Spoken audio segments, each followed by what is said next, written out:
नमस्कार मित्रो, माझं नाव सर्व आणि मी आपलं स्वागत करतो माझ्या YouTube चॅनल योजनावाल्यावर। तर शेतकऱ्यांसाठी खूप महत्त्वाची आणि मोठी अपडेट आलेली आहे। नमो शेतकरी योजनेचा 8वा हप्ता आता लवकरच शेतकऱ्यांच्या बँक खात्यांमध्ये डीबीटी द्वारे जमा केला जाणार आहे। या 8व्या हप्त्यासाठी कोणते शेतकरी जे पात्र असतील, लाभार्थ्यांची जी लिस्ट आहे म्हणजे यादी आहे ती कुठून चेक करायची, सोबतच तारीख काय आहे म्हणजे किती तारखेला हा 8वा हप्ता मिळेल, कोणाला मिळेल याची सविस्तर माहिती व्हिडिओमध्ये दिलेली आहे। तर हा व्हिडिओ पूर्ण पहा, सोबतच व्हिडिओला लाईक नाही केले असेल तर व्हिडिओला लाईक आणि चॅनलला सबस्क्राइब करा अशाच प्रकारच्या महत्त्वाच्या घडामोडीसाठी।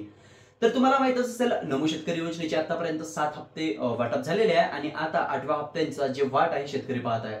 नमो शेतकरी योजना ही पीएम किसान योजनेसारखीच एक योजना आहे जे डबल इंजिनचं सरकार आहे, म्हणजे केंद्रात बीजेपी, महाराष्ट्रात बीजेपी आणि या दोन्ही सरकार मिळून केंद्रात पीएम किसान योजना आणि राज्यात नमो शेतकरी योजना चालवली जाते। मला तर माहितच असेल पीएम किसान योजनेचा जोपर्यंत हप्ता वाटप केला जात नाही तोपर्यंत नमो शेतकरी योजनेचा सुद्धा हप्ता वाटप केला जात नाही। परंतु आता तुम्हाला मी जे आहे नमो शेतकरी योजनेच्या 8व्या हप्त्याची तारीख सांगतो। तर बघा, 8वा हप्ता 31 डिसेंबर 2025 पर्यंत शेतकऱ्यांच्या खात्यात जमा केली जाईल। सरकारने स्पष्टपणे सांगितले आहे की हप्ता वेळेत जमा करण्यासाठी निधी वाटप पूर्ण झालेले आहे। बँक पडताळणी न झालेल्या खात्यांमध्ये उशिरा रक्कम येऊ शकते। अफवांवर विश्वास ठेवू नये आणि केवळ अधिकृत माहितीकडे लक्ष द्यावे। तर लवकरच पीएम किसान योजनेचा 21वा हप्ता आता वाटप केला जाणार आहे। नोव्हेंबरच्या शेवटच्या हप्त्यामध्ये किंवा डिसेंबरच्या पहिल्या हप्त्यामध्ये या योजनेचा म्हणजे पीएम किसान योजनेचा 21वा हप्ता वाटप केला जाईल आणि त्याच्यानंतर पीएम किसान योजनेचा हप्ता जसा वाटप केला जाईल त्याच्या लगेच नमो शेतकरी योजनेचा 8वा हप्ता सुद्धा वाटप केला जाईल। ही गोष्ट लक्षात असू द्या।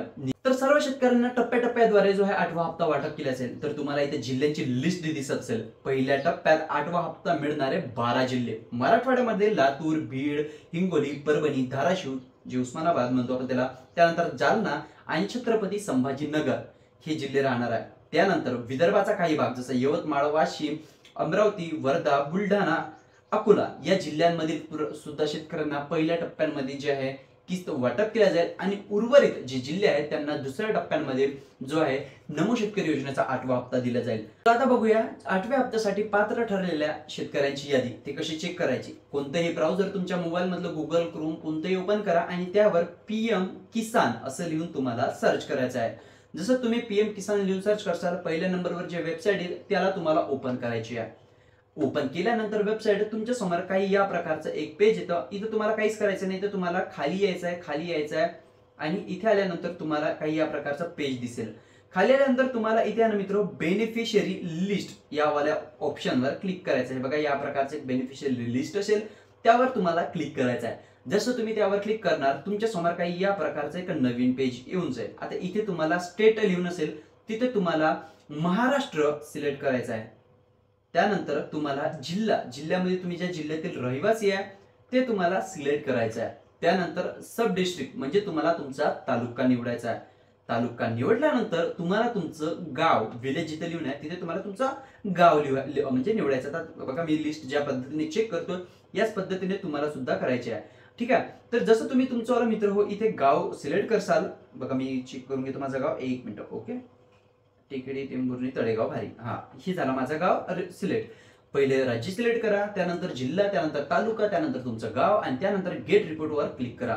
जसं तुम्ही गेट रिपोर्टवर क्लिक करसाल इथे जे आहे लाभार्थ्यांची यादी तुमच्या समोर उघडून जाईल आणि या यादीमध्ये ज्या ज्या शेतकऱ्यांचं नाव समाविष्ट आहेत त्या शेतकऱ्यांना नमो शेतकरी योजना सोबतच पीएम किसान योजनेचा 8वा हप्ता दिला जाईल। आता खूप सारे शेतकरी असे आहेत की ज्यांना एकत्रित 4000 रुपये मिळणार आहेत। तर ते शेतकरी कोणते आहेत तुम्हाला ते सांगतो। ज्या शेतकऱ्यांना 7वा हप्ता मिळाला नव्हता डीबीटी कारणामुळे त्या शेतकऱ्यांना 8व्या हप्त्यामध्ये 2000 रुपये 7व्या हप्त्याचे आणि 8व्या हप्त्याचे 2000 रुपये असे 2 किस्ता मिळून 4000 रुपये एकत्रित मिळतील। पण त्यासाठी त्यांना बँकेत जाऊन डीबीटी सक्रिय करणं गरजेचं आहे, कारण तुम्हाला 7वा हप्ता त्याच कारणानं मिळाला नव्हता, म्हणून बँकेत जा, डीबीटी सक्रिय नक्की करा।